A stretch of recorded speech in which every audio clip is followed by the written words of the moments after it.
नामे तारिले पातकी मुक्त झाले मृत्युलोकी ऐसे बोलिले वाल्मिक महाभारती व्यासादिक.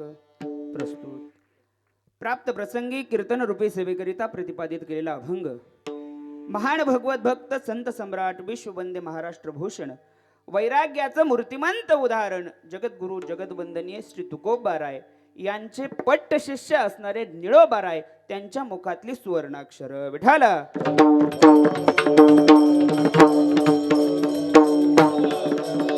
हो ऐका. अभंग श्री संत निळोबारायांचा आहे. अभंगातील प्रतिपाद्य विषय सांगताना महाराज सांगतात, या अभंगामध्ये महाराज नामाचं महत्व सांगतात, नामाविषयीचा पुरावा देतात आणि नाम घेतल्यानंतर त्याची फलश्रुती काय याचं दिग्दर्शन करतात. अभंगाचा सरळ सरळ आशय सांगून जाईन ऐका. निळोबाराय म्हणतात, नामे तारिले पातकी. अनेक पापाच्या राशी करणारे जे पातकी आहेत ते नामाच्या बळावर तरले जातात आणि ते इतरत्र कुठे होत नाही. मुक्त झाले मृत्युलोकी ते इथंच शक्य होतं, कारण नरदेहाच्या माध्यमातून ते या ठिकाणी शक्य होत असतं. बरं का, मी सांगत नाही, याला मोठा असा पुरावा आहे. रामायणातला पुरावा आहे, महाभारतातला पुरावा आहे. महाराज म्हणतात, ऐसे बोलिले वाल्मिक महाभारती व्यासादिक. महाराज सांगतात, व्यास मुनी सांगतात, वाल्मिक ऋषी सांगतात, हा नामाचा पुरावा आहे. एवढाच पुरावा आहे का? महाराज आम्हाला नाही होत नामसंकीर्तन करणं. मग काही नाही, आता कीर्तनात येऊन बसा. कलियुगी हरिकीर्तन करिता तरले अधमजन. साधी तुमच्या आमच्यासारखी जिवंत हाडामासाची माणसं ज्यांना भगवंताच्या योग याग तपाने भगवंताची साधना करायला येत नाही, मग काय करा? कीर्तनामध्ये येऊन बसा. कलियुगी हरिकीर्तन. महाराज सांगतात, यामुळेही तुमचा उद्धार झाल्याशिवाय राहत नाही. आम्ही बोलत नाही. ऐसे बोलिले वाल्मिक महाभारती व्यासादिक. आणि शेवटी फलश्रुती सांगताना निळोबाराय म्हणतात, याच नामाच्या बळावर असंख्यात असे संत या ठिकाणी आम्हाला निर्माण झालेले पाहायला मिळाले. निळामने असंख्यात हरीच्या नामे झाले संत. अशा काहीशा आशयाचा अभंग. विठाल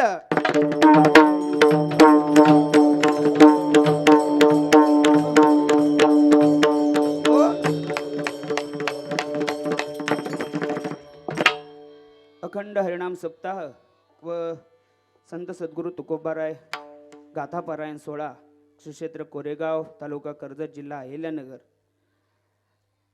श्री गुरुवर्य हरिभक्त परायण दयानंद महाराज कोरेगावकर व भजन सम्राट आपल्या सर्वांचे गुरुवर्य हरिभक्त परायण आपले काका धोंडीराम काका शेटे यांच्या मार्गदर्शनाखाली संपन्न होत असलेला हा भव्यदिव्य स्वरूपाचा अखंड हरिनाम सप्ताह वर्ष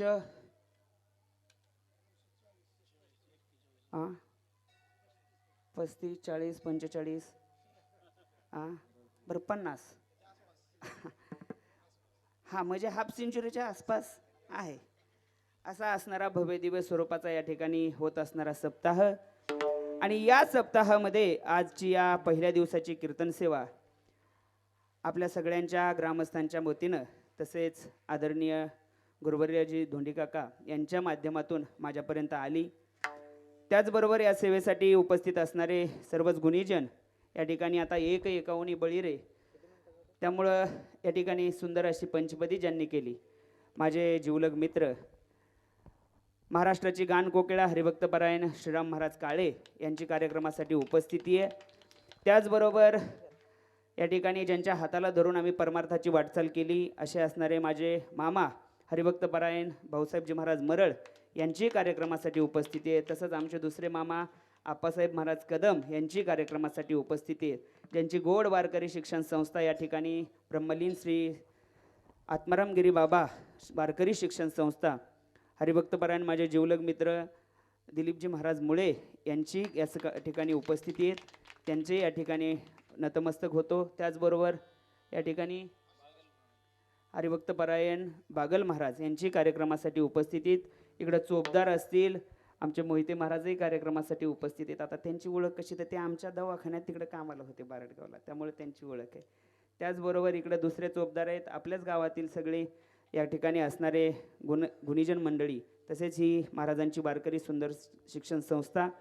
त्याचबरोबर कीर्तनाचं नाग ज्याला म्हणतो असणारे दोन्हीही मृदंगाचार्य. बरं का, आता खरं पाहता या ठिकाणी जे कीर्तनासाठी बसलेत आपल्याच भागाचं एक भूषण युवा कीर्तनकार हरिभक्त परायण प्रसादजी महाराज मरळ यांची कार्यक्रमासाठी उपस्थिती आहे. तसंच या ठिकाणी दुसरे मृदंगाचार्य द्याव्यात तेवढ्या पदवी कमी आहेत बरं का ऋषी दादा तुम्हाला. एवढं महाराष्ट्रातील नामांकित व्यक्तिमत्व या ठिकाणी आज कीर्तनासाठी उपस्थित आहेत. त्यांच्या चरणावरती नतमस्तक होतो. इकडे गोड अशी संवादिनीवरती साथ करतायत आमचे हरिभक्त परायण परदेशी महाराज, बरोबर ना, सॉरी मुरकुटे महाराज यांची कार्यक्रमासाठी उपस्थिती आहेत. बोलता बोलता तुम्ही सगळे या ठिकाणी ज्येष्ठ श्रेष्ठ मंडळी सगळ्यांची नावं घेतली असं समजा आमचे विनेकरी बाबा आहेत. सगळ्यांच्या चरणावर तेवढ्याच प्रामाणिक आणि तेवढ्याच भावाने नतमस्तक होतो. हा ते शेवटची कुस्तीला असते ना. त्याचबरोबर या ठिकाणी सुंदर असं शूटिंग जे करतायत रंगकीर्तनाचा यूट्यूब चॅनल यांची कार्यक्रमासाठी उपस्थिती आहे. त्याचबरोबर माझा आवाज बसलेला असूनही तुमच्यापर्यंत जे व्यवस्थित पोहोचवतात ते काय साऊंड सिस्टमची नाव बेग महाराज यांची कार्यक्रमासाठी सुंदर अशी गोड साऊंड सिस्टम आहे. आज पहिला दिवस आहे त्यामुळे थोडं इकडे तिकडे होत असतं, चला असू द्या, पण खूप गोड साऊंड सिस्टम आहे. या सगळ्यांसाठी एकदा टाळी वाजवा जोरदार. असो सौजन्य ना कार्यक्रमासाठी, हां ते राहील. आजच्या कार्यक्रमासाठी ज्यांचं सौजन्य ते बरोबर ना श्री जालिंदर धोंडेबा मुरकुटे व श्री रावसाहेब प्रकाश लोणे नांदेड यांच्यासाठी एकदा जोरदार टाळी वाजवा. कारण ज्यांची खावी पोळी त्यांची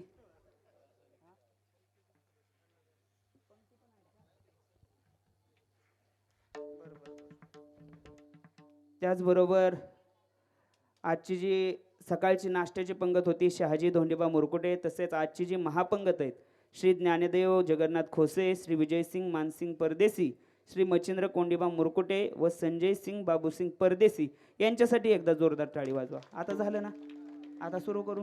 विठाला विठाला हो. काय होतं एक बळी असलं तर कोणाच तरी नाव विसरून राहतं, पण सगळ्यांच्या चरणावर ज्यांची नावं घेतली ती देव आणि राहिले ती तुम्ही म्हणा. आता असो, अभंग श्री संत निळोबारा यांचा एका अभंगाची प्रस्तावना काहीशा अशा प्रकारची बरं का. भगवान परमात्म्याचं नाव आपण या ठिकाणी जर मुखामध्ये घेतलं तर ते नाम अलौकिक आहे बरं का. तसं पाहिलं तर या जगामध्ये अलौकिक काही गोष्टी म्हणल्या गेल्या बरं का.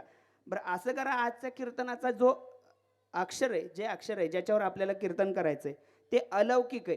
या अलौकिक अक्षराला सगळ्यांनी लक्षात ठेवा बरं का. काय काय कोणतं अक्षर बोलत नाही तुम्ही?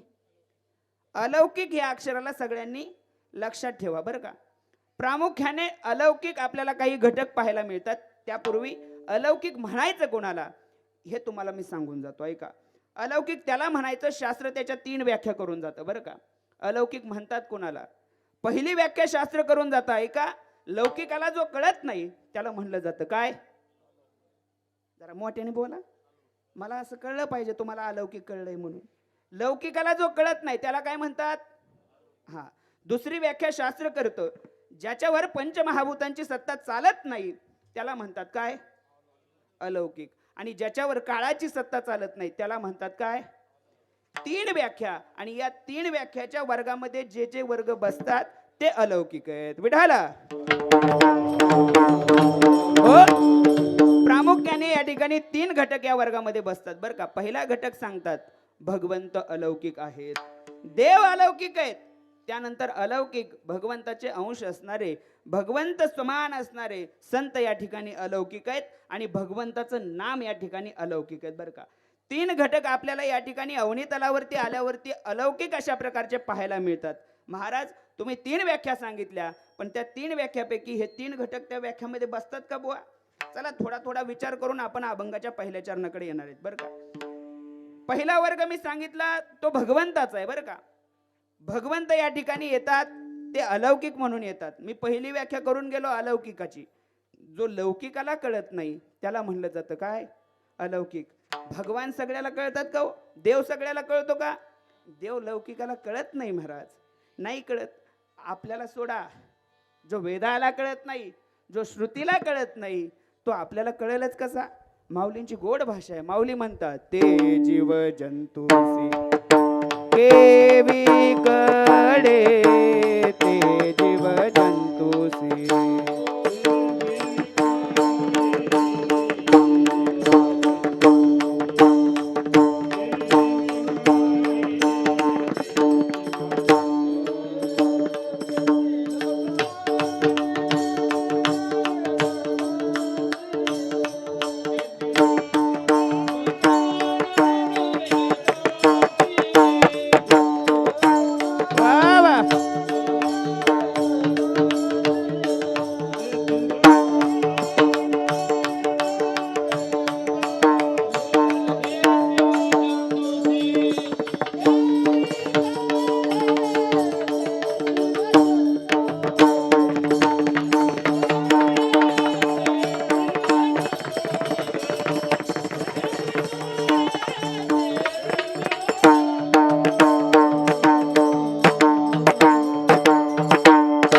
एकदा टाळी वाजवा बरं का महाराजांसाठी. वा महाराज, तुम्ही किंग असताल पण किंग मे करते.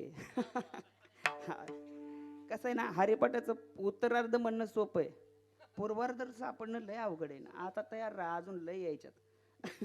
असो, महाराज सांगतात ते साधं सुद्धा श्रुतीला कळत नाही, वेदांना कळत नाही. तेथील प्रमाण नेनवे वेदांसी, ते जीव जंतुसी केवी कळे. लौकिकाला तो कळत नाही म्हणून त्याला अलौकिक म्हणलं गेलं. चला पुढचा वर्ग. मी सांगितलं पंचमहाभूतांची सत्ता ज्याच्यावर चालत नाही त्याला पण अलौकिक म्हणलं जातं. भगवंतावर पंचमहाभूताची सत्ता चालते का हो? अहो, पंचमहाभूताची सत्ता चालेलच कशी? त्याच्या सत्तेने सगळं चालतं. आहे पामा तुझी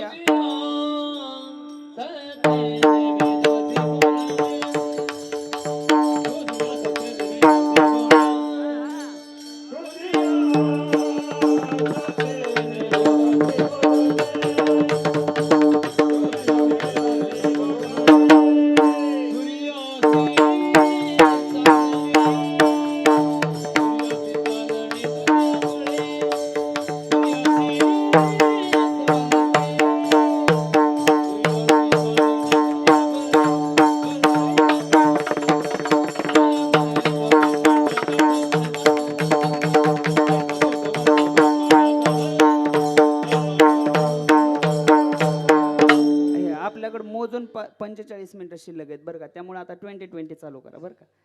प्रमाण, प्रत्येक गोष्टीला प्रमाण दिलं तर चालेल, फक्त ते 20-20. हां, फक्त डबल असू द्या. महाराज सांगतात ब्रह्मांडाचा जो धनी आहे त्याच्यावर पंचमहाभूतांची सत्ता चाललच कशी बरं का. त्यामुळं ज्याची ब्रह्मांडावरती सत्ता आहे तो लौकिकाला कळणं तर शक्य नाही. ऐका पुढं, काळाची सत्ता ज्याच्यावर चालत नाही त्यालाही अलौकिक म्हणलं गेलं. भगवंतावर काळाची सत्ता चालते का? नाही चालत महाराज, कारण तो त्याचा सेवक आहे. त्यामुळं मी सांगून गेलो सुरुवातीला, लौकिकाला कळत नाही त्याला अलौकिक म्हणलं गेलं. भगवंत अलौकिक आहेत. जो पंचमहाभूतांची सत्ता ज्याच्यावर चालत नाही, देवावरती सत्ता चालत नाही आणि ज्याच्यावर काळाची सत्ता चालत नाही त्याच्यामुळं त्याला अलौकिक म्हणलं गेलं. पहिला वर्ग संपला. विठाल चला, दुसरा वर्ग माझ्या संतांचा आहे. संतही अलौकिक आहेत. पहिली व्याख्या काय आपली? लौकिकाला जो कळत नाही त्याला म्हणतात. मग संत लौकिकाला कळतात का हो? लौकिकाला कळतात संत. संत तुम्हा, लौकिक म्हणजे तुम्ही आम्ही हो, तुम्हा आम्हाला संत कळतात का? बरं, संत तुम्हा आम्हाला कळले असते तर ऐका बरं का, 700 वर्षापूर्वीचं प्रकरण एकदा आठवून बघा. इंद्रायणीच्या तीरावर ज्ञानोबाराय आंघोळ्याला गेले असते, त्यांच्या अंगावरती चिखल टाकलाच नसता महाराज.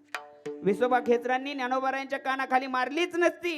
नवे नवे संन्यासाची पोरं म्हणून त्यांना हिनवलं गेलं नसतं. संत आम्हाला कळले असते तर महाराज त्यांना या ठिकाणी आपण ओळखलं असतं, पण त्यांना संत आपल्याला कळलेच नाहीत. तसं खरं सांगू का बाबा, आपल्याला काहीच कळत नाही. लक्ष देत आहे, आपल्याला काहीच कळत नाही. प्रसाद महाराज, आपल्याला कळत नाही हे बी काय कायला कळत नाही. माझं बोलणं तुम्हाला कळत आहे ना? हा, मी आळंदीहून पहिलं यायचो बरं का. आता गाडी झाली, पण पहिलं एसटीने यावं लागायचं. आणि एसटीने यायचं म्हणलं तर हडपसरला गाडी तळवायचं आणि तिथून गाडीत बसायचं. एकदा एसटीत बसलो, माझ्या शेजारी एक माणूस परमार्थिक होता. एसटीत बसल्यावरती आम्ही दोघांनी प्रवासाला सुरुवात केली. कंडक्टर आले. कंडक्टरने सांगितलं, महाराज तिकीट काढा. मी सांगितलं, साहेब दौंडचं एक तिकीट द्या, एक फुल. एक तिकीट फुल काढलं आणि त्याच्या शेजारी त्याला विचारलं, म्हणले तुमचं? म्हणला मला 2 फुल द्या. मी म्हणलं हा एकटाच आहे, 2 फुल का मागतोय बुवा? पण मी काही विचारलं नाही. म्हटलं मागं कोणीतरी बसलं असन. पण कंडक्टर आखी तिकीट या ठिकाणी काढून आला महागारी जाग्यावर. आणि महागारी जाग्यावर आल्यावरती मी विचार केला, अरे ह्याच्यासोबत अजून दुसरं कोणी नव्हतं बी, मग ह्याने 2 तिकीट काढली कशासाठी? न राहून त्याला विचारलं मी, म्हणलं अरे तू 2 तिकीट काढली कशासाठी बुवा? तो म्हणलं तुम्हाला नाही कळणार, मला. मी म्हणलं बरं मला नका का कळणार, पण तू तरी सांग. म्हणला एखादं हरवलं तर दुसरं दाखवाय असावं. पण मी बी त्याच्या पुढचा होतो महाराज. त्याला म्हणलं जर एखादं हरवलं तर दुसरं दाखवाय असावं, दोन्ही जर हरवली तर काय करणार? तो म्हणला महाराज ह्याच्यामुळेच तुम्हाला म्हणला बोंबलत फिरायची पाळी आली. म्हणलं झालं काय?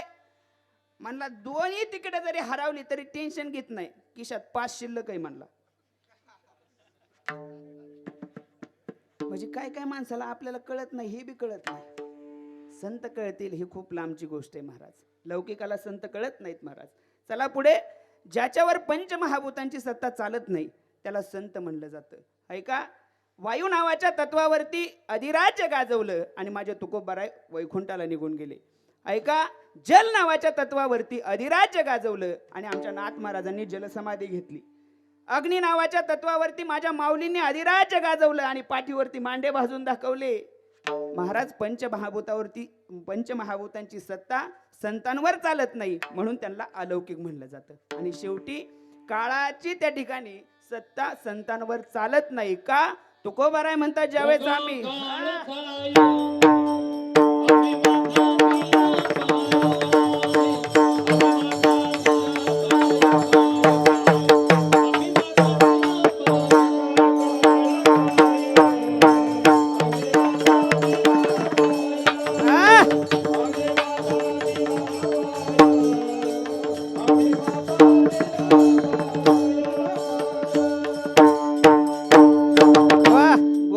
दिलं महाराज. जगा काळ खाय आम्ही माथा दिला पाय.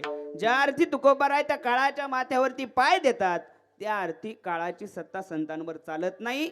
या ठिकाणी काळावर संतांची सत्ता चालते म्हणून संत अलौकिक आहे. दुसरा वर्ग संपला. विठाल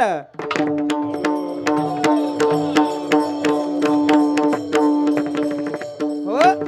ऐका बरं का, माझा तिसरा आणि महत्वाचा माझ्या अभंगाशी निगडीत जो वर्ग आहे तो म्हणजे भगवंताचं नाम. या ठिकाणी आपल्याला अलौकिक पाहायला मिळालं. ऐका, भगवंताचं नाम अलौकिक आहे. पहिला वर्ग, भगवंताचं नाम अलौकिक आहे. हे कशावरून आपण ठरवलं? त्याच्या 3 व्याख्या केल्या. पहिली व्याख्या आहे का, लौकिकाला जो कळत नाही त्याला म्हणायचं अलौकिक. मग नाम लौकिकाला कळतं का हो?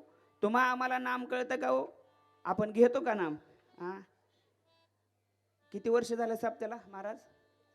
45 वर्ष झालं, 40 वर्ष झालं, 50 वर्ष झालं. 50 वर्ष इथं आजपर्यंत 50 गुणुले 8 एवढे कीर्तनकार आले आणि प्रत्येक कीर्तनकाराने इथे येऊन सांगितलं टाळी वाजवा, नामस्मरण करा, टाळी वाजवा, नामस्मरण करा. पण आम्ही नामस्मरण केलं, कबूल होतात नाही म्हणतात. आणि हेतून पुढे अजून 50 वर्ष गेली, महाराज लोक सांगून सांगून मिली तरी आम्ही ऐकणार. वाह, पायाच पडावं वाटते तुमच्या. नाही म्हणतात धडकून. नाम लौकिकाला कळत नाही म्हणून त्याला अलौकिक म्हणलं जातं बरं का. चला पुढे. तुम्हा आम्हाला नाम कळलं असतं तर आपण सगळ्यांनी केलं असतं. करता का 2 मिनिटं? करा बरं सगळ्यांनी हात वर एकदा. चाललाय आपलाच महाशिवरात्रीचं पर्व काळ होऊन गेलंय. त्या कोरेश्वर भगवंताचं एकदा नामस्मरण सगळ्यांनी करू. ज्याला हात आहेत त्यांनीच वर घ्या, दुसऱ्यांना घेऊ. ओम नमः शिवाय, ओम नमः शिवाय, हर हर भोले नमः शिवाय.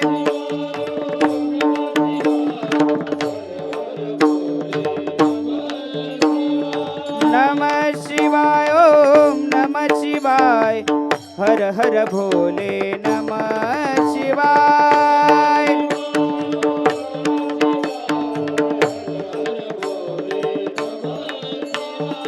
नमः शिवाय, ओम नमः शिवाय, हर हर भोले नमः शिवाय.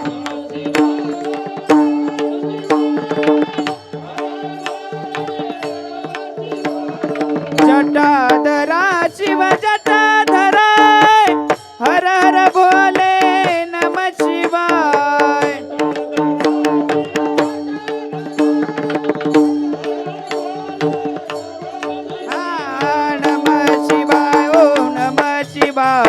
हर हर भोले नमः शिवाय.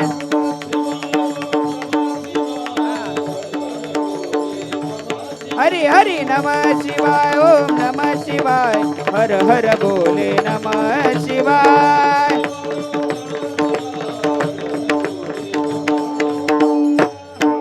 हर हर.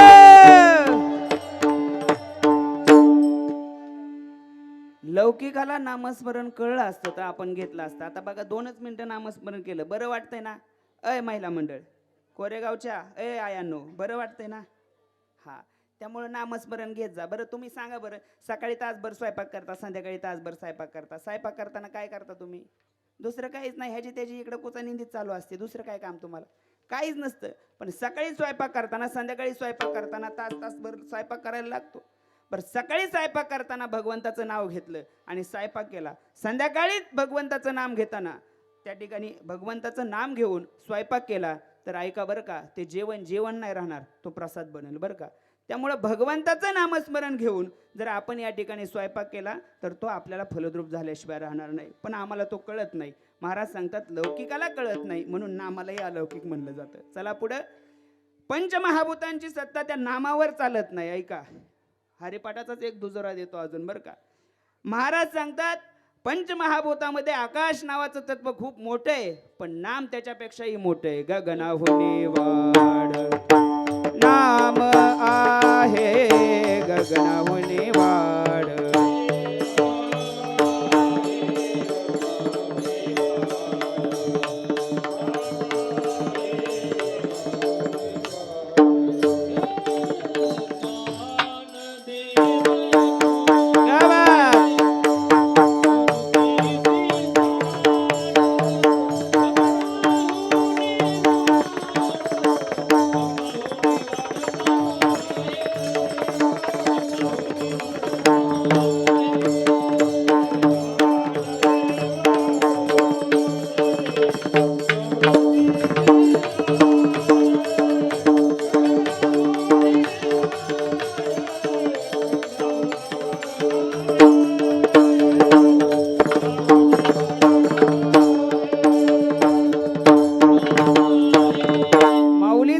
गगनाहुनी वाढ नाम आहे. त्या पंचमहाभूतापेक्षा नाम मोठं आहे. गगनाहुनी वाढ नाम आहे. त्यामुळे पंचमहाभूताची सत्ता त्या नामावर चालेल असं सांगता येत नाही महाराज, कारण पंचमहाभूतांची सत्ता नामावर चालत नाही. चला पुढं. काळाची सत्ता नामावर चालते का, हा माझा प्रश्न आहे. माऊलींलाच पुन्हा एकदा विचारू बरं का. माऊलींना विचारलं, महाराज या ठिकाणी कळी काळाची सत्ता या नामावर चालते का.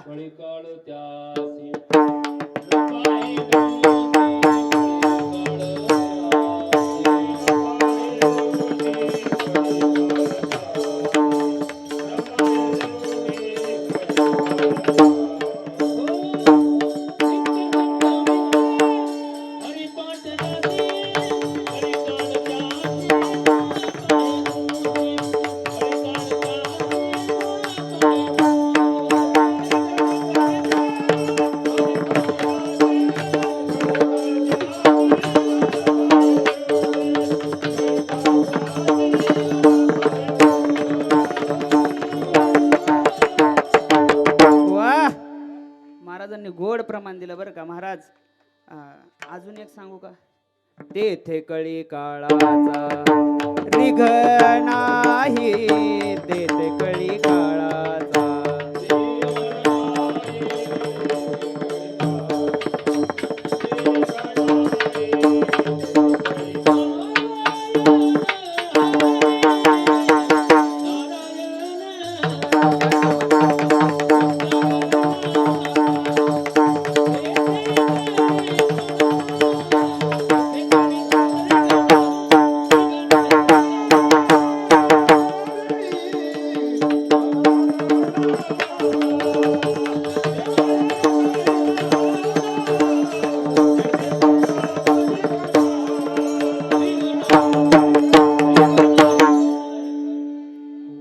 सांगतात काळाची सत्ता नामावरती चालत नाही. चला माझी प्रस्तावना संपली. अभंगामध्ये मी प्रवेश करणार आहे. ऐका, ज्या नामावरती या ठिकाणी अलौकिक म्हणलं जातं, ज्या नामाला अलौकिक म्हणलं जातं, ज्या संतांना अलौकिक म्हणलं जातं आणि ज्या भगवंताला अलौकिक म्हणलं जातं, त्या तिघांची सांगड कशी आहे का. संत या ठिकाणी भगवंताची प्राप्ती करून घेण्यासाठी जे साधन देतात त्याला नाम म्हणतात बरं का. ऐका, त्या नामाच्या बळावरती आरूढ होऊन भगवंताला गवसणी घालण्याचं काम तुम्हा आम्हाला करण्यासाठी या ठिकाणी. आणि खरं सांगा बरं, प्रत्येक जीव या ठिकाणी आलाय काही ना काही लाभाच्या उद्देशानेच आलाय ना, काही ना काही मिळवण्याच्या या ठिकाणी उद्देशाने आलाय प्रत्येक जीन. आता तुम्हीच खरं सांगा, सगळी शेतकरी माणसं आहेत बरं का. शेतकरी माणसं सकाळच्या पासून 7 वाजल्यापासून रानामध्ये सकाळी संध्याकाळी 5 वाजेपर्यंत रानामध्ये काम करतात. कशासाठी, काहीतरी लाभासाठी ना, काहीतरी लाभ. बरं चला पुढं. तुमचा आवाज जरा कमी येतोय. अजून एक उदाहरण सांगतो. काही नोकरदार वर्ग आहेत, सकाळी 9 वाजल्यापासून संध्याकाळी 5 वाजल्यापर्यंत आपण या ऑफिसमध्ये काम करतात. कशासाठी, तुमचा आवाज जरा कमीच येतोय, तुम्हाला लाभ कळा नाही का? हा, आता तुमचा आवाज वाढन ऐका. महाराज लोक सकाळी 10 ते 12 एक कीर्तन करून 100-200 किलोमीटरचा प्रवास करून परत 7 ते 9 एखादं कीर्तन करतात. कशा करता? आता लय आवाज वाढला ना. हा ना, आमच्यावर घेतल्यावर खसखस पिकतील, तुमच्या म्हणल्यावर जाप्यावाने ऐकून घेताय. हा असो असो, काही असलं तरी प्रत्येक माणसाचं जीवन लाभासाठी आणि संसारिक जीव लाभासाठी काय करून हे सांगताच येत नाही महाराज. एक दृष्टांत सांगतो ना, अभंगाच्या पहिल्या चरणावरती येतो ऐका. झालं असं, मी आळंदीहून ज्यावेळेस माघारी येत होतो त्यावेळेस माझे 2 जण मित्र होते अजून, पण त्यांचं काय परमार्थात मन लागलंच नाही. एक इंजिनियर झाला आणि एक डॉक्टर झाला आणि मी झालो महाराज. आणि तिघांचं चांगलं होतं, तिघांचं व्यवस्थित चाललं. माझी कीर्तनं चांगली चालल्यात, एकाची इंजिनियर की चांगली चालली होती आणि एकाची डॉक्टर की चांगली चालली. पण मध्ये 5-6 वर्षापूर्वी एक वादळ आलं. काय? हा, अजून ध्यानात आहे म्हणायचं तुमच्या. करोना नावाचं एक वादळ आलं आणि त्यात आमच्या दोघाचा धंदा बंद. धंदा इंजिनियरचा आणि महाराजाचा. पण डॉक्टरला काय फरक पडला? उलट डॉक्टरने करोनात जेवढा पैसा कमावला तेवढा कुठंच, अख्खा खोऱ्यानेच पैसा वाढवायचं. कोण? हा, तुम्ही म्हणा, मी नाही म्हणत. त्या करोनाच्या काळात आमच्या दोघांचं बंद पडलं. मी आपला गाथा घ्यायचो, ज्ञानेश्वरी घ्यायचो, घरीच वाचायचो, मी काय कुठे गेलो नाही. पण त्या इंजिनियरला दमच निघाना. त्यांनी ठरवलं डॉक्टरचं चांगलं चाललंय, म्हणलं आता गप नाही बसायचं, आपण बी दवाखाना टाकायचा. आणि त्यांनी गावात त्याच्याच दवाखान्यापुढे दुसरा दवाखाना टाकला. बाबा, गावात दुसरा दवाखाना टाकल्यावर पण आता ते ओरिजिनल डॉक्टर होतं त्याच्याकडे गर्दीच होती जास्त, ह्याच्याकडे काही पेशंट येईनाच, कारण हे इंजिनियर होतं ना. झालं असं, आठवड्याने तिथून एक बैलगाडीमध्ये एक म्हातारं जात होतं आणि म्हातारं जात असताना त्या म्हाताऱ्याने त्या ठिकाणी एका गृहस्थाला विचारलं, म्हणलं दादा इथं दवाखाना कुठे आहे बुवा, इथं दवाखाना कुठे आहे? म्हणले का हो बाबा? म्हणले काय नाही, जरा कंबर दुखती, दवाखान्यामध्ये मला जरा ट्रीटमेंट घ्यायची. कुठे आहे दवाखाना? ते म्हणले 2 दवाखाने समोरासमोर आहे, कोणत्या दवाखान्यात जा. म्हातारं उतरलं आणि त्या ठिकाणी बघितलं, एका दवाखान्यात प्रसाद महाराज लय गर्दी होती, एक दवाखाना मोकळाच होता. ते म्हणला गर्दीवाल्या दवाखान्यात जायला नको, मोकळ्या दवाखान्यात जाऊ, म्हणजे पटकन उरकून आपलं पुढे जाता येईल. ते गेला दवाखान्यात आणि त्यांनी सांगितलं, डॉक्टर साहेब. म्हणले बोला. म्हणले प्रवासामुळे 40 किलोमीटर बैलगाडीचा प्रवास करून आलो, लय कंबर दुखायला लागली, काहीतरी ट्रीटमेंट करा. ते म्हणले काळजी करू नका, झोपा खाटावर. खाटावर झोपले आणि 5 मिनिटांनी बाबा म्हणले, डॉक्टर साहेब द्या इंजेक्शन. ते म्हणले बाबा 4 मिनिटापूर्वीच इंजेक्शन देऊन झाले. म्हातारं उठलं आणि त्याच्या पायाच पडलं ऋषी दादा, डॉक्टरच्या पायाच पडलं. डॉक्टर म्हणले काय झालं? म्हणले असा डॉक्टर मी आजपर्यंत बघितलाच नाही. म्हणले काय झालं? म्हणले आजपर्यंत जेवढ्या डॉक्टरनी इंजेक्शन दिलं ती जागा दुखायची, ती जागा सुजायची, ती जागा चोळावं लागायची, पण तुम्ही एवढ्या मोकळ्या हाताने इंजेक्शन दिलं ना, कळलं सुद्धा नाही. आता कळणच कसं? ह्याने त्याच्या दोत्राच्या काष्ट्यात हाणलं होतं, कळणच कसं?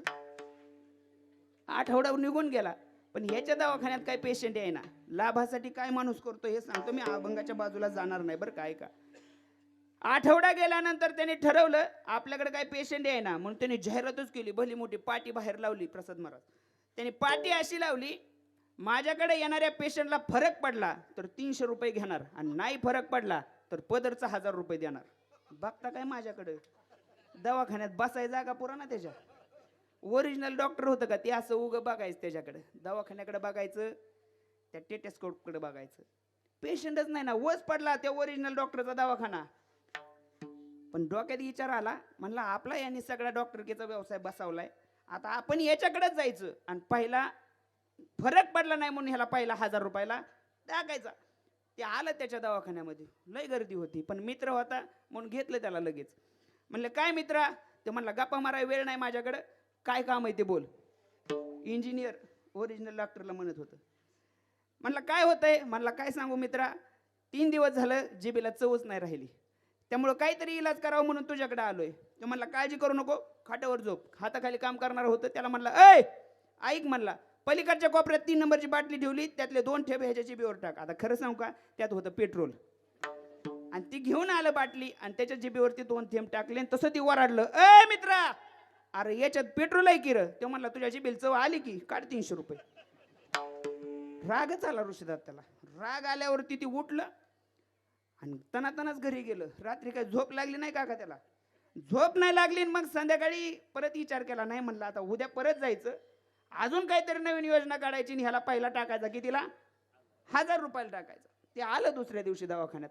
दवाखान्यात आल्यानंतर परत एकदा त्या मित्राला म्हणला, मित्रा काल तो औषध दिलं, माझ्या जिबीला चव आली, पण झालंय असं, काय झालंय काय माहित नाही, मला सकाळच्या पासून काय आठवणाच, माझी स्मृती भ्रंश झालाय, काहीतरी इलाज कर. म्हणला काळजी करू नको, झोप खाटावरती.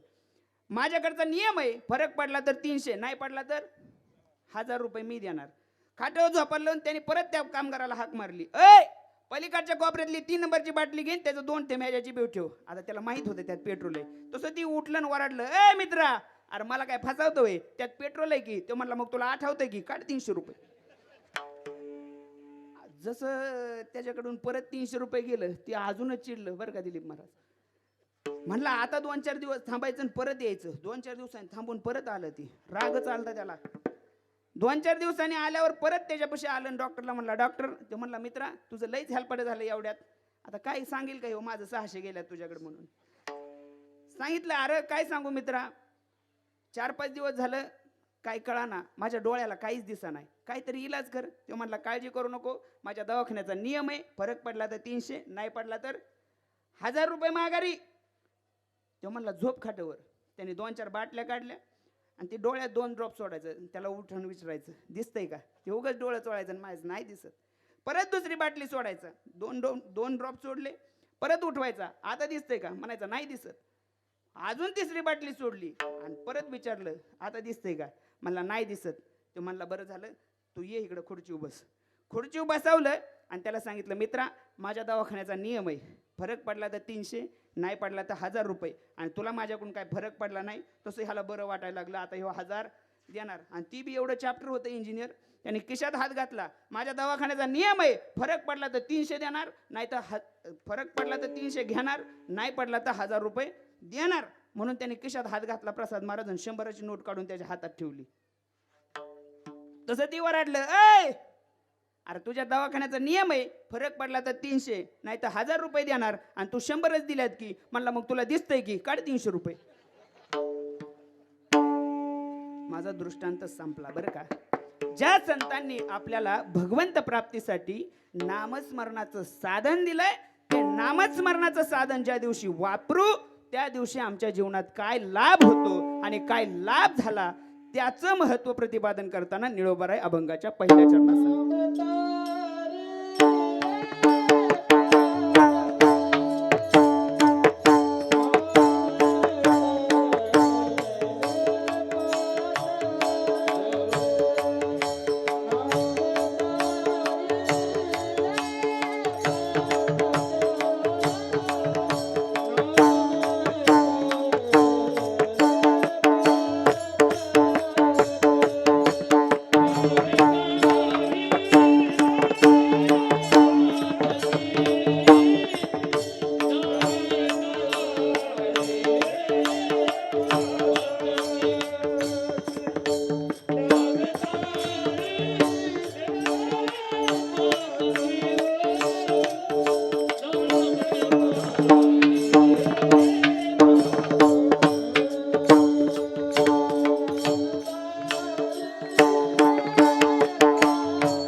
आपलं चरण आपल्या पुढे ठेवलंय. ऐका, निळोबाराय म्हणतात, नामे तारिले पातकी, मुक्त झाले मृत्यू लोकी. बरं का, मी सांगितलं भगवंताचं नामस्मरण या ठिकाणी माणूस काहीतरी लाभासाठी या ठिकाणी करत असतो. बरं का, आणि लाभ कोणता होता तर आपल्या या ठिकाणचं पाप नष्ट होणं हा गेलेल्या लोकांचा होता, आणि ते याच ठिकाणी लक्ष साध्य झालं.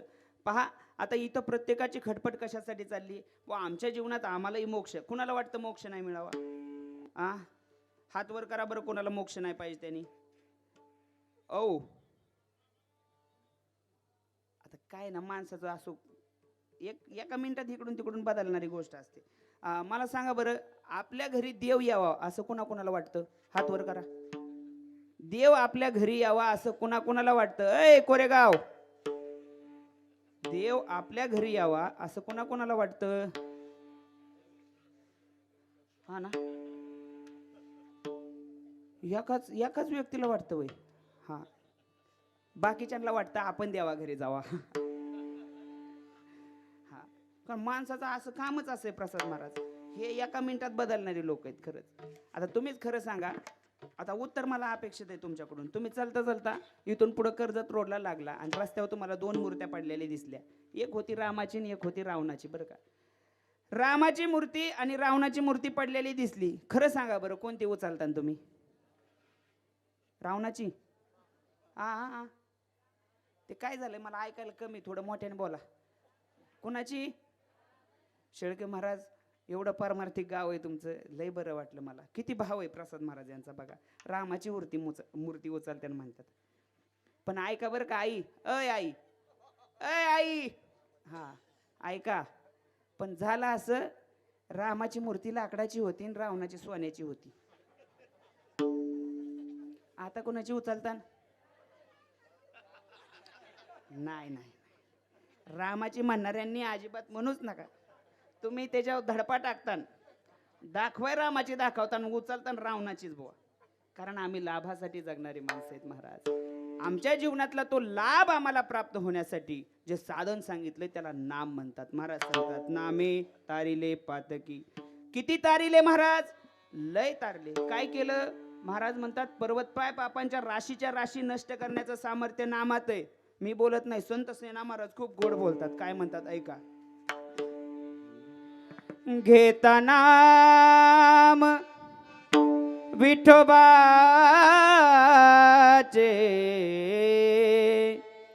घेता नाम विठोबाचे, पर्वत जळती पापाचे, पर्वत जळती पापाचे, पर्वत जळती पापाचे.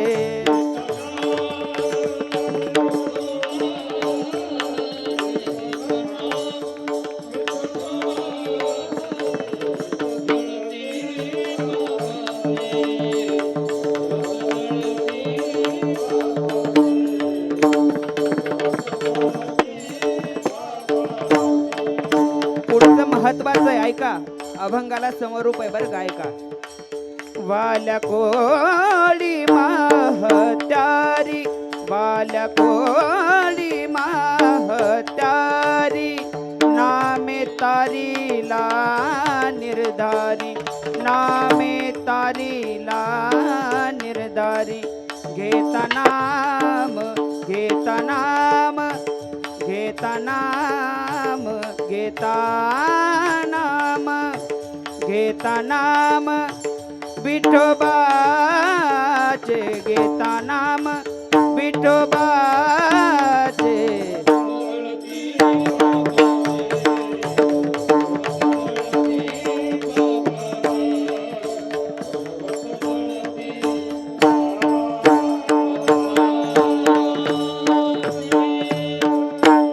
नामस्मरण घेतलं की पर्वतपाय पापांच्या राशी नष्ट होतात, आणि तेच महाराज या ठिकाणी सांगतात. सांगणारे कोणी सामान्य नाहीत महाराज. ज्यांनी देवालाही ओळखलं नाही, देवाची गरज नाही म्हणले, नको तू येऊ नको. ऐका, 42 दिवसाचं ज्यांनी पहिलं उपोषण, आताची उपोषण लय अलीकडच्या काळातली लय भंगार उपोषण आहेत. पहिलं उपोषण कोणी केलं असेल ना या संप्रदायात तर त्यांना निळोबाराय म्हणतात बरं का. 42 दिवसाचं उपोषण केलं आणि त्या उपोषणामध्ये आज सतरंजी खाली केळाची टरकाली नाही सापडली त्यावेळेस. आताच्या उपोषणात सतरंजी खाली केळाची टरकाली सापडतात. जाऊ दे त्याचा भाग वेगळा आहे. निळोबारायांनी उपोषण केलं. का उपोषण केलं तर तुकोबारायांना माघारी बोलवण्यासाठी उपोषण केलं. पण त्या उपोषणामध्ये त्या ठिकाणी भगवंत येऊन उभा राहिलेत आणि भगवंत येऊन उभा राहिलेत तर निळोबाराय त्यांना म्हणतात तुला बोलावलंय कोणी इथं.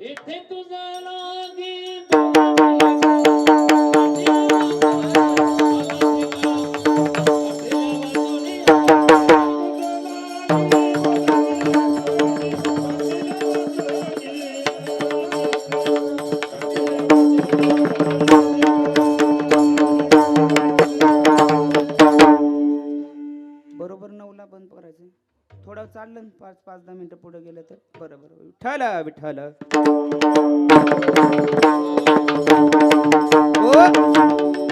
निळोबाराय म्हणतात तुला बोलावलंय कोणी देवा इथं.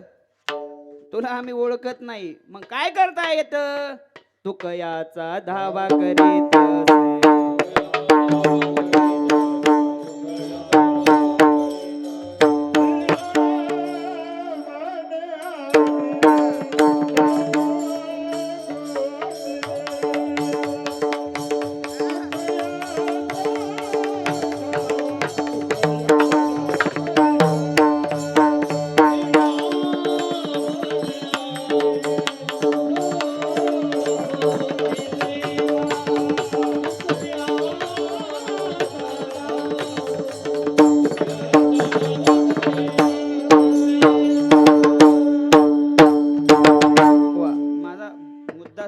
का. निळोबारायांचं सांगतोय मी या ठिकाणी का तर फक्त आणि फक्त नामाच्या बळावरती भगवंतालाही आलेलं न पाहण्याचं सामर्थ्य निळोबारायांमध्ये तयार झालं आहे का. आणि तेच निळोबाराय सांगतात या ठिकाणी तुम्ही या आणि नामस्मरण करा. तसं पाहिलं तर संतांनी सांगितलं ना आम्ही ऐकलंय असं कधी झालंच नाही बुवा. संतांनी सांगावं ना आम्ही ऐकावं हे कधी घडलंच नाही. नामदेवराय सकाळ सकाळ उठून सांगायचे आम्हाला उठा जाग व्हा काय करा.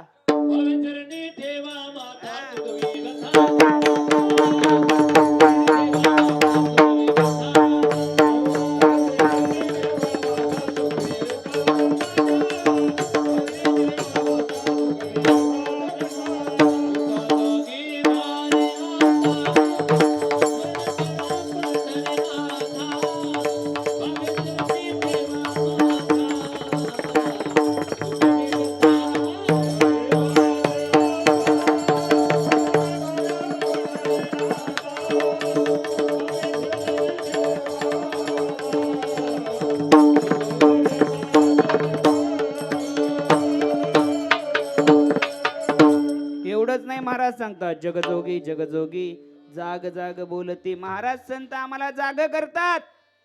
काय करतात. नाही झालंय 15 मिनिटात येणार तिकडेच आम्ही.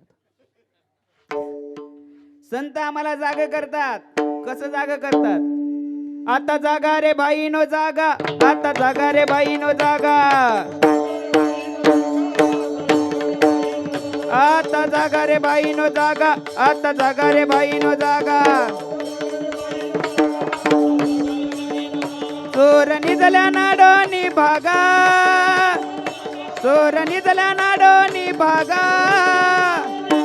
आता जागा रे जागा रे जागा रे जागा रे जागा रे जागा रे जागा. आता जागा रे बाईनो जागा. जागा रे बाईनो जागा. आता जागा रे बाईनो जागा.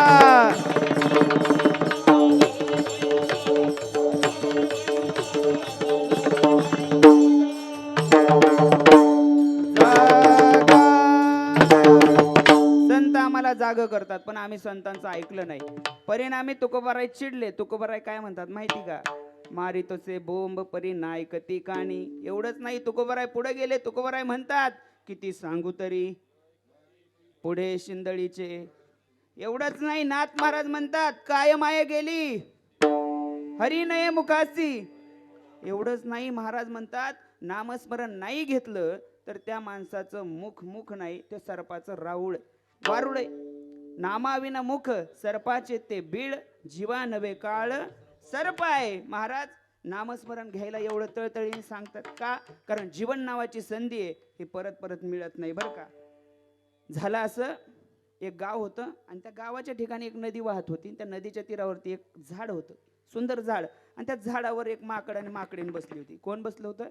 माकड आणि जोडी होती. माकड आणि माकडीन बसली होती. झालं असं, रात्री 2 वाजता दौंडी झाली. रात्री 2 वाजता दौंडी झाली आणि दौंडीमध्ये असा प्रकार झाला की त्या दौंडीमध्ये असं सांगण्यात आलं की जो कोणी या नदीच्या पात्रात रात्री 2 वाजता उडी मारेल त्याचा सुंदर राजा किंवा सुंदर राणी होईल.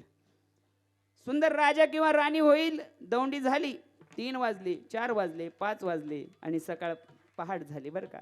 सूर्य उगवला आणि सूर्य उगवल्यानंतर रात्री 2 वाजता त्या माकडीने त्याचं नदीत उडी मारली आणि ती राणी झाली सुंदर. पोहत पोहत आपली बाहेर येऊन ती नदीच्या बाहेर उभा राहिली. पहाट पहाट होत असताना ती नदीच्या बाहेर येऊन बाजूला उभा राहिली. तसं हे माकड बरोबर उठलं. 6 वाजता उठलं. 6 वाजता उठलं. त्यांनी शेजारी बघितलं पण त्याची ती नव्हती. कोण? माकडीन नव्हती.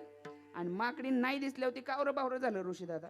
आता माकडाचं सोडा, आपलीच ती जर 2 दिवस माहेराला गेली, माकडीन म्हणत नाही मी, हा, ती जर 2 दिवस माहेराला गेली तर आपल्यालाच कस तरी होतं महाराज. तसं त्या माकडाला काय सुचना. ती झाडावरून खाली उतरलं आणि दिसेल त्याला इचरायला लागलं. अय, आमची ती बघितली का? अय, आमची ती बघितली का? बघत बघत प्रसाद महाराज ती एका राणीपाशी जाऊन उभा राहिलं आणि तिला विचारलं, अय, अरे आमची ती माकडीन बघितली का? ती म्हणली, माकडा, ए माकडा, ती राणी मीच ना. ती राणी, लक्ष द्या बरं का, लय महत्वाचा सिद्धांत मी तुम्हाला सांगणार आहे यातून. ती राणी मीच. म्हणलं राणी कसं काय? मग रात्री 2 वाजता दौंडी झाली होती. काय जो कोणी या नदी पात्रात उडी मारेल त्याचं काय होईल? राजा किंवा राणी होईल. मग मी मारली आणि राणी झाली. पण तू का मारली नाही? तो म्हणला रोज तर 5-50 उड्या मारतो ना, कुठे राजा झालोय का? ती म्हणली मग रोज 5-50 उड्या तर मारीतच होता ना, मग रात्री एक मारून बघायला काय हरकत होती? ते म्हणला कुठे राजा होत असतं का? बरं म्हणली नसता झाला राजा, माकड तर होताच की. राजा नसता झाला, माकड तर होताच की. तुम्ही जर माकडाजवळ आणि त्या राणीजवळ असताल तर तुम्ही चुकीच आहे. मी तुमच्या जवळ आहे. ऐका बरं का. परमेश्वराने आपल्याला दिलेल्या या देहामध्ये ज्या अवनी तलावरती पाठवलंय, त्यानंतर संत आम्हाला सांगतात एकदा परमार्थात उडी मारून बघा. परमार्थात उडी मारून बघा. नाही झाला संत, नाही झाला भगवंत, निदान चांगला माणूस तर होता. असू द्या बरं का. टाळ्या वाजवल्या ना तर मन मोकळेपणाने वाजवले पाहिजे, नाही तर उग हानुका नको, हानुका नको, हानुका नको असं नाही पाहिजे. हा ना, टाळी वाजवली तर जोरात. आता तुम्ही खरं सांगा, एवढे सुंदर गायक आहे, एखादी चाल म्हणल्यावर वाजवीत गेलं पाहिजे टाळ्या. आता आज पहिला दिवस आहे, आज सांगतो तुम्हाला काय काय. यांनी सुंदर एखादी चाल गायली ना तर वाजवीत जा टाळ्या. त्यांना आनंद वाटतो. अजून दुसरी एखादी नवीन चाल सुचत असती. प्रसाद महाराज तुम्ही दोघं एवढं गोड वाजवताय मागाच्या धरून, पण आता हे टाळे वाजवणार त्यात माझा काही दोष नाही बरं का. आपले दयानंद महाराज नेहमी सांगत असतात बरं का. आता खरं तर पाहिलं तर महाराजांच्या गावात कीर्तन करायचं, विनोद कीर्तनात नाही करायचं, म्हणजे ते काय म्हणतात, वाळवंटातून फिरण्यासारखं आहे बरं का थोडक्यात. असं काय सांगत होतो मी? हा, वा, काय सांगत होतो? माकडन माकडीन. हा. नाही झाला संत, नाही झाला भगवंत, तर या ठिकाणी तुम्ही चांगला माणूस तर होता बरं का. त्यासाठी आपण नामस्मरण घेतलं पाहिजे. कारण आपल्याला हे मिळालेलं ऊस नाही. ज्या दिवशी काळ टपून बसतो ना त्या दिवशी काही करता येत नाही. झालं असं, एक साधू होता. साधूनेच एका गावामध्ये त्याचं मंदिरामध्ये ठाण मांडलं. त्या ठिकाणी बसलेला आहे. गावामध्ये अत्यंत एक दरिद्री माणूस आहे. दरिद्री माणूस साधूपाशी आला. साधूला म्हणाला, महाराज आयुष्यामध्ये खूप दरिद्र आहे, काहीतरी करा. साधूला दया आली आणि साधूने जवळचा परीस काढला आणि त्याच्या हातात ठेवला. म्हणले जा परीस घेऊन, ज्या लोखंडाला लावशील त्याचा काय होईल? सोनं होईल. महाराज घरी आला आणि बायकोकडे दाखवला परीस. बायकोला म्हणलं साधूने परीस दिलाय, आता लोखंडाला लावून आपण आपली दरिद्री दूर करू. बायको लय हुशार होती आणि तशा बायका हुशारच असतात. बायकोने सांगितलं तुम्हाला काय अक्कल नाही, तुम्ही ग बसा, त्या लोखंडाचे भाव जरा कमी होऊ द्या, मग आपण एक खट्या भरपूर लोखंड घेऊ आणि मग त्याला हे परीस लावू म्हणले. पण लोखंडाचा भाव काय महिनाभर कमी झालं नाहीत महाराज. लोखंडाचा भाव महिनाभर कमी झालं नाहीत आणि महिन्याच्या शेवटी साधू दारात उभा राहिलं, तिला कळलं परीस लावायचा राहिलाय म्हणून. ती म्हणली 2च मिनिटं थांबा, फक्त परीस लावून आले. साधू म्हणला नाही, परत एकदा तुम्ही साधू जवळ आणि त्या परिसाजवळ असताल तर तुम्ही चुकीचं आहे, मी तुमच्या जवळ आहे. ऐका, भगवंताने अनमोल किमतीचा नरदेह दिलाय, हा संत रूपी परिसाला लावून या जीवनाचं सोनं करता आलं तर करा, नाही तर काळ नावाची संधी ज्या दिवशी आपल्यावर टपून बसलेली ती आपल्यावर घाव घालीन, परत मग एक क्षणही वाढून मिळत नाही महाराज. मेरू तुल्य स्वर्ण, मेरू तुल्य धन दिदल्या जरी सुवर्ण, न मिळे एक क्षण नरजन देह. नरदेहाचा एक क्षणही मेरू एवढं सोनं दिलं तरी मिळत नाही. त्यामुळं आपण जोपर्यंत शुद्धीत आहेत तोपर्यंत त्याचं भगवंताचं नामस्मरण केलं पाहिजे. कसं? विठोबा रखुमाई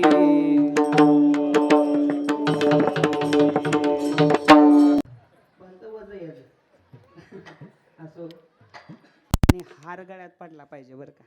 हार गळ्यात पडला की माणसाचे हार होत नाही, कारण ते आपल्या विजयाचं प्रतीक असतं बरं का. असो शेवटी, नाही तर मग त्याच्यावर जो आपल्या बी हार घालतात, पण तेव्हा काय हार घालून उपयोग नसतो. असो, अभंगाचं पहिलं चरण मी आपल्या पुढं मांडलंय. नाम घेतल्यानंतर या ठिकाणी स्वतःचा दाखला देताना वाल्मिक ऋषी सांगतात, मीही सुरुवातीला रत्नाकर नावाचा एक दरोडेखोर होतो, आणि ते दरोडेखोर असल्या कारणानं लुटमारीचा प्रसंग यायचा, आणि त्या लुटमारीतून एक दिवस नारद मुनी भेटले आणि नारद मुनीने आमचा उद्धार केला. त्याचं दिग्दर्शन करताना, त्या नामाविषयीचा पुरावा सादर करताना महाराज अभंगाच्या ध्रुवपदात बोलतात.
काका, आता तुम्ही सगळे ज्येष्ठ श्रेष्ठ मंडळी बसलेत, त्यामुळं मी जरा लय दोरीत चाललोय, पण इथं तरुण पोरही बसलेत सगळेच बरं का.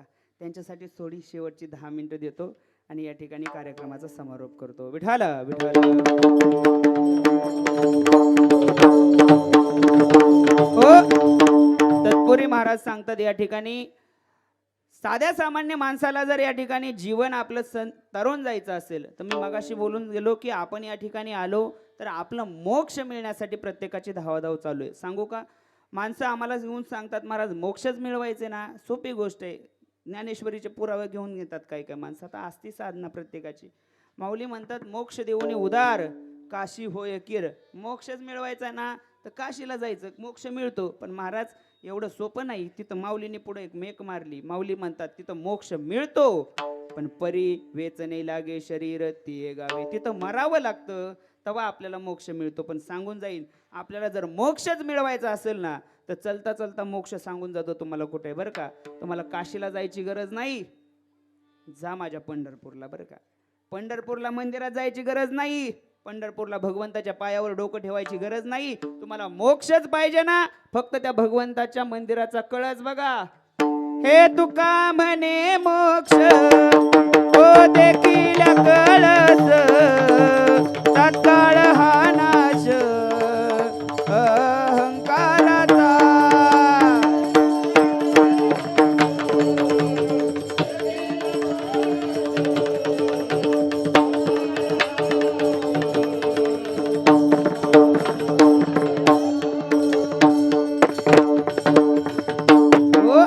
किती सोपं आहे. इथं काशीला कोण गेलंय का? काशीला कोण गेलंय का इथं तुमच्यापैकी? हात वर करा. तुम्ही गेलेत? काशीला जायला खर्च किती येतो? तुम्ही ट्रिप मध्ये नाही गेला म्हणून तुम्हाला आता बरं निदान 10,000 तक लागत असतील येऊन जाऊन. 10-11,000 रुपये एका माणसाला लागतात. पण काशीला काय झालं? काशी गेली कोणी? ऐ पोर इकडे या, सगळी पुढे या इकडे थोड्या वेळ. 10-11,000 रुपये काशी करायला म्हणजे काशीला जायला खर्च होतो. पण ऐका, पंढरपूरला जायचं म्हणलं तर 10,000 घालवायची गरज नाही. सकाळी स्टँडवर जायचं आणि संध्याकाळी धारा काढाय माघारी 200 रुपयात. त्याच्या पुढे जाऊन सांगतो, जर मोक्ष मिळवायचाच असेल एवढंच नाही, तुम्हाला सगळी जगातली 360 तीर्थ जर एकाच ठिकाणी घडायचे असतील तर फक्त पंढरपूरला जाण, मंदिराची पाठ बघा.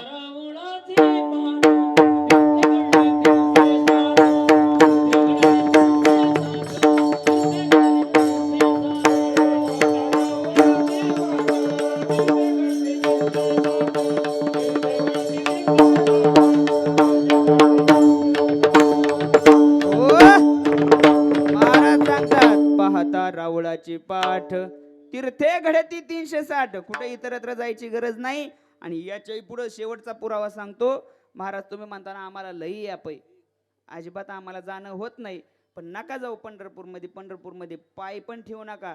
पण योगायोगाने जर पंढरपूरमधून पुढे चाललाय आणि त्या दगडी पुलावून जर त्यात जात असताल ना, तर गाडीतून फक्त पायातली चप्पल काढा, ड्रायव्हरला सांगा काच खाली घे, मला त्रास होतोय तेवढा बी. ड्रायव्हरला सांगायचं काच खाली घे आणि तिथूनच फक्त हात जोडायचं आणि चंद्रभागा बघायची. तरी काय होतं?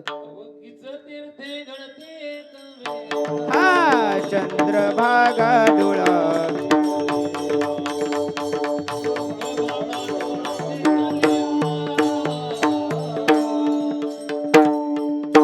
हे प्रमाण हरिहर महाराजांनी घरी लिहिल्यात का? नाही. त्यामुळं बाकीकडे जायची गरज नाही. मोक्षच मिळवायचा असेल तर मग तुकोबाराय म्हणतात, पंढरीशी जारे आल्यानो संसारा. त्या ठिकाणी भगवंत उभा आहे आणि तो तुम्हाला मोक्ष द्यायला तयार आहे. परंतु तुम्ही त्याचं नामस्मरण केलं पाहिजे, तरच तुम्हाला तो मोक्ष मिळेल. आणि नामस्मरण तुम्हाला करायला कुठं जायचं असेल तर इतरत्र साधना करायची गरज नाही. महाराज म्हणतात, कलियुगी हरिकीर्तन करिता तरले अधमजन. एवढंच नाही, महाराज कीर्तनाची ताकदच तेवढी. म्हणून कधी तरुण पोरांना सांगतो, इकडे तिकडे नाचायचं नाही कधी डीजे पुढं. तर तुमची चूक नाही, तुम्हाला शापच महादेवाचा आहे. महादेवाचा शाप आहे. जे डीजे पुढं नाचतात ना, ती भूत आणि वेताळ होती का पहिली, त्यांना नाचायचं अर्धवट राहिले म्हणून महादेवाने त्यांना उशाप दिलाय. ज्या ज्या ठिकाणी कलियुगात लग्न लागल तिथं तिथं तुम्ही डीजे पुढं नाचताल, असं महादेवाच त्यांना. हा असू द्या, जाऊ द्या. नाचायचंच असेल ना तर मग कीर्तनात येऊन नाचा. का? कारण कीर्तनातली नाचण्याची ताकद किती ऐका. हे नाचू कीर्तनाचे रंगी, नाचू कीर्तनाचे रंगी.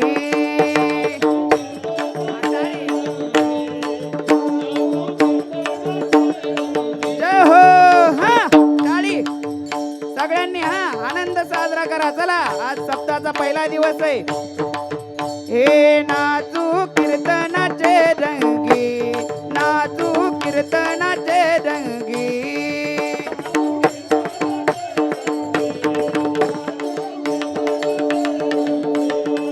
नाचू कीर्तनाचे रंगी, ज्ञानदीप लावू जगी. नाचू कीर्तनाचे रंगी, ज्ञानदीप लावू जगी. ज्ञानदीप लावू जगी. नाचू कीर्तनाचे रंगी, नाचू कीर्तनाचे रंगी.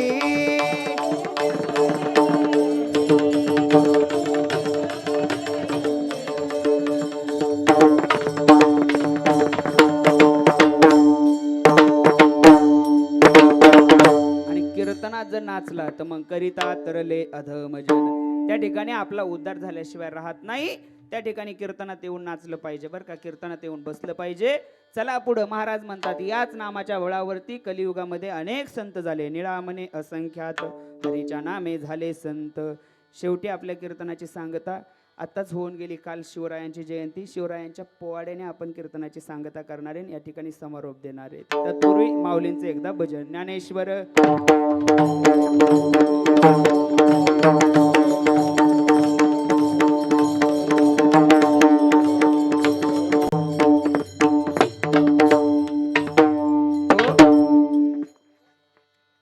अजून 10 मिनिटं झालेत. एकदा 5 मिनिट 7 मिनिट मी तुमची जास्त घेणार आहे.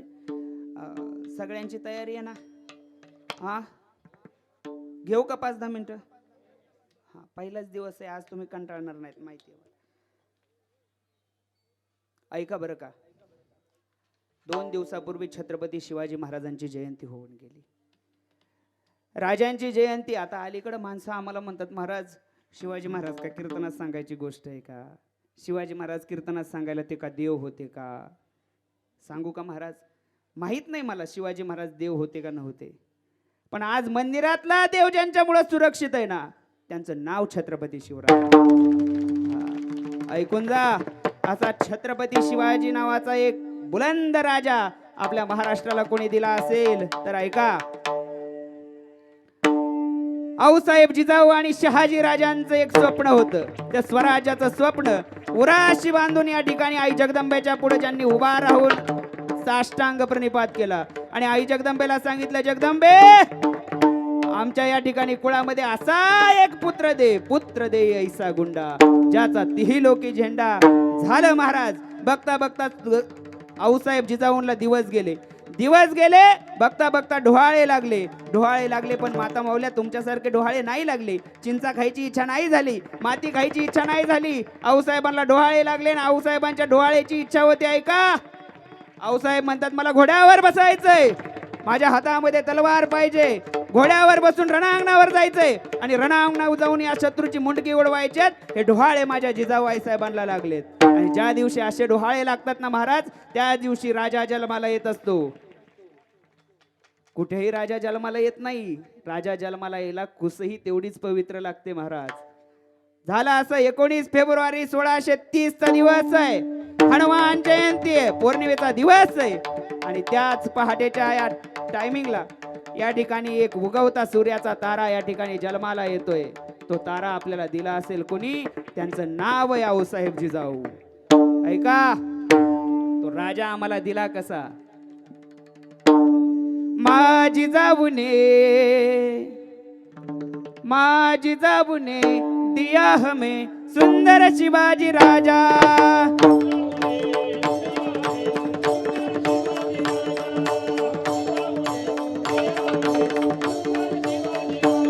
माझी जाबुने दिया हमें सुंदर शिवाजी राजा.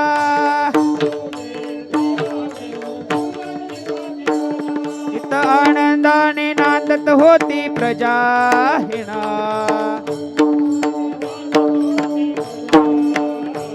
सर्व जाती धर्मात केला गाजा बाजा हे ना. म्हणून समाज म्हणत होता जाणता राजा हे ना. माझी जाऊने दिया हमें सुंदर शिवाजी राजा. माझी जाऊने दिया हमें सुंदर शिवाजी राजा.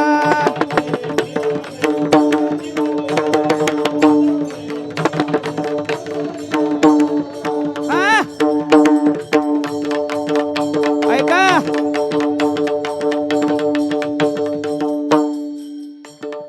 या ठिकाणी शिवाजी राजे जन्माला आलेत. 15व्या वर्षी शिवाजी राजांनी स्वराज्याचं तोरण बांधलंय. त्या ठिकाणी शाहिस्त्याची बोट उडवली आहेत. ऐका, पुढे जाऊन 32 दासाचा बोकड या ठिकाणी शिवरायांनी कसा फाडला तेवढी कीर्ती ऐका आणि सेवेला या ठिकाणी पूर्णविराम देतो. ऐका. दिल्लीच्या दरबारामध्ये या ठिकाणी शंखाचं काहूर माजलंय. महाराजांची कीर्ती बेफाम झाली आहे आणि महाराजांची कीर्ती बेफाम झाल्यानंतर त्या ठिकाणी त्या बडी बेगमने प्रश्न विचारलाय, कोण मारणार या शिवाजीला, कोण मारणार शिवाजीला, या दख्खनच्या एका या राजाला कोण मारणार. त्या ठिकाणी प्रश्न उपस्थित केला. सरदार त्या ठिकाणी उठण्याचं झालं. तेवढ्यात एक सरदार उठला आणि सरदार सांगतोय, ऐका, मैं लाऊंगा शिवाजी को. त्याचं नाव होतं अफजल खान. 32 दाताचा बोकड 80,000ची फौज घेऊन स्वराज्यावर निघालाय आणि स्वराज्यावर निघाल्याबरोबर तुळजापूर क्षेत्रावर आलाय. आई जगदंबेच्या शिरावरती पहिला घण घातलाय. आई जगदंबेच्या ठिकऱ्या ठिकऱ्या उडवल्यात. तिथून निघाला, पळता पळता आला पंढरपूरला आला. पंढरपूरच्या बडव्यांनी केलेलं एकमेव त्या ठिकाणी चांगलं काम काय असेल तर आमचा देव त्या चंद्रभागेमध्ये लपवला बरं का महाराज. लपवला. तेवढ्यावर थांबला नाही खान. खानाने त्या ठिकाणी गाया कापल्या महाराजांनी. त्या गायीच्या रक्तामध्ये थै थै थै थै थै थै नाचला. खान प्रतापगडच्या पायथ्याला येऊन थांबलाय महाराज. सगळ्यांना माहिती आहे मधल्या प्रवासामध्ये अनेक आया भयांची आबरू त्यांनी लुटलेली आहे. खान असा तसा नाही आला. फक्त आणि फक्त स्वराज्याला उद्ध्वस्त करण्याच्या विचाराने आलाय. तो 32 दाताचा बोकड महाराजांनी कसा फाडला 2-3 मिनिटांमध्ये ते सांगतो. ऐका. प्रतापगडच्या पायथ्यासी खान हो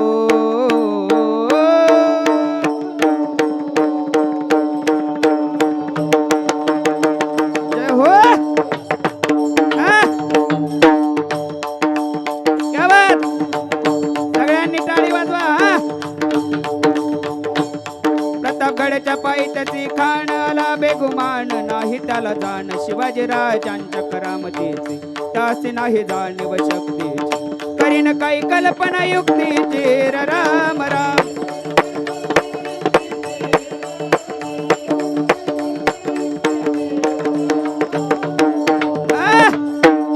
राजान शिवाजी महाराजांना भेटीसाठी सुंदर असा शामियाना उभारलाय.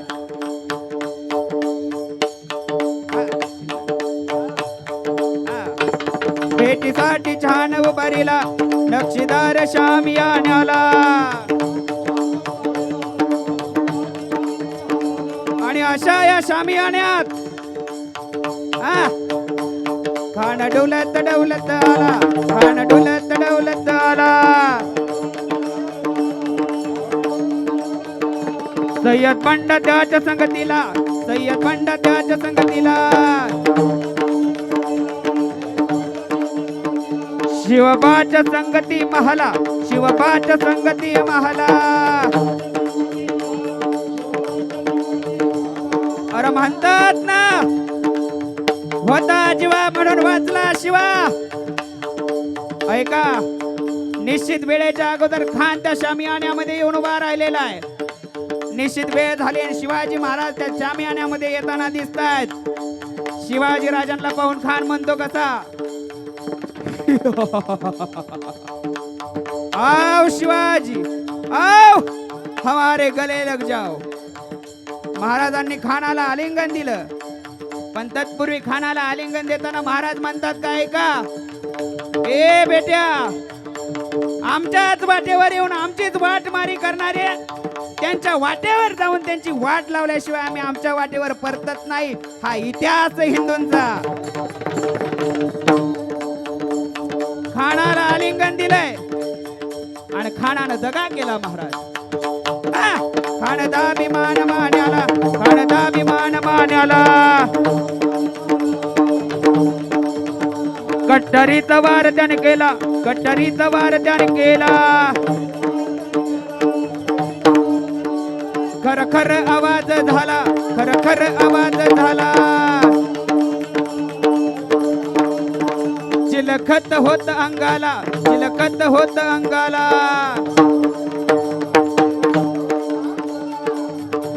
खानाचा वार फुका गेला. खान गडबडला. खानाला काय करावं सुचेनाचं झालं. आणि एवढा आत महाराजांनी संधी साधली. काय केलं महाराजांनी ऐका. पोटामध्ये बिचवा ढकलीला, पोटामध्ये बिचवा ढकलीला. वाघनक्याचा मारा केला, वाघनक्याचा मारा केला. टर टर फाडलं पोटाला, टर टर फाडलं पोटाला. आणि अशा पद्धतीनं महाराजांनी खानाचा कोथळा बाहेर काढला आणि खान जागीच गतप्राण झाला. आणि अशा प्रकारे प्रतापगडचे युद्ध झाले. हो, हो.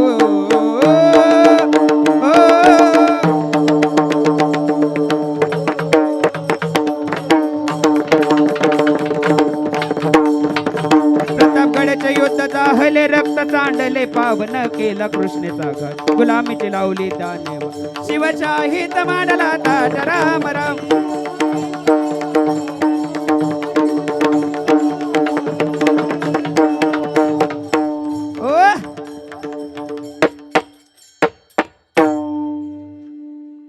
साहेब, दोन कीर्तनाची ताकद एकट्या पावाड्याला लागते बरं का. या पावाड्याला म्हणायचा प्रयत्न केलाय आम्ही, लय कणलो सगळे, पण तुम्ही नुसतं टुकू टुकू बघत होता थोडा. आता शिवाजी महाराजांची एकदा सगळ्यांनी घोषणा करून सेवेला पूर्णविराम देऊ. सगळ्यांनी हात वर करा. चला, तुम्ही नका करू राव.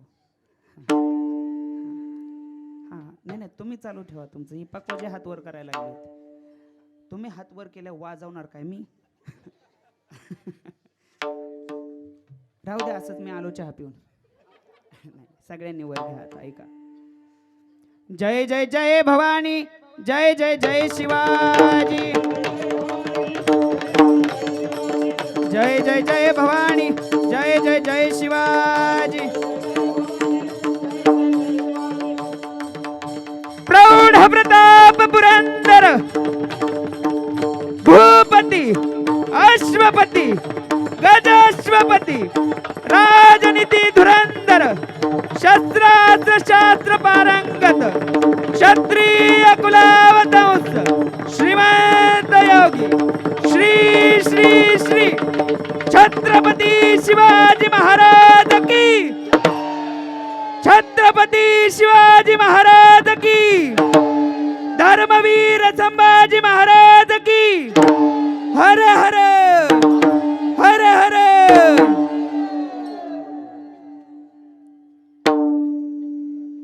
या ठिकाणी या कोरेश्वर भगवंताच्या चरणी या ठिकाणी सेवेला पूर्णविराम देण्या अगोदर सगळेच या ठिकाणी गोड, या ठिकाणी कलाकार, गुणीजन मंडळी या ठिकाणी आलेत.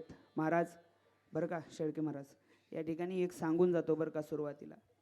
हे जे कलाकार तुमच्या गावात आलेत ना, हे सामान्य नाहीत बरं का.